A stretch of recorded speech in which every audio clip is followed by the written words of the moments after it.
இவரை முஸ்லிம்கள் மற்றும் அரேபியர்கள் இஸ்ஹாக் என்றழைக்கின்றார்கள். ஈசாக்கிற்கு 2 மகன்கள், ஏசா மற்றும் யாக்கோபு.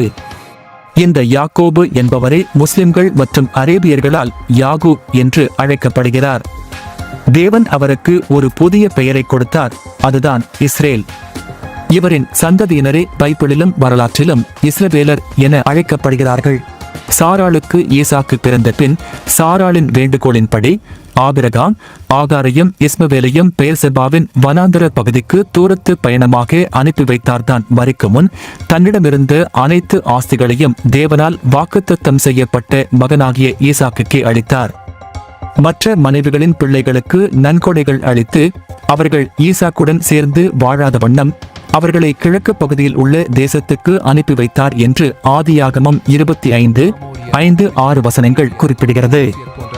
இன்றைய தலைப்பை ஒட்டி பார்க்கும்போது ஆபிரகாமின் தலைமுறையில் 3 முக்கியமான சந்ததியை இவர்களே: அவரது மகன் இஸ்மவேல், அவருடைய வாக்குத்தத்த பிள்ளையான ஈசாக்கின் மகன் ஏசா மற்றும் யாக்கோபு.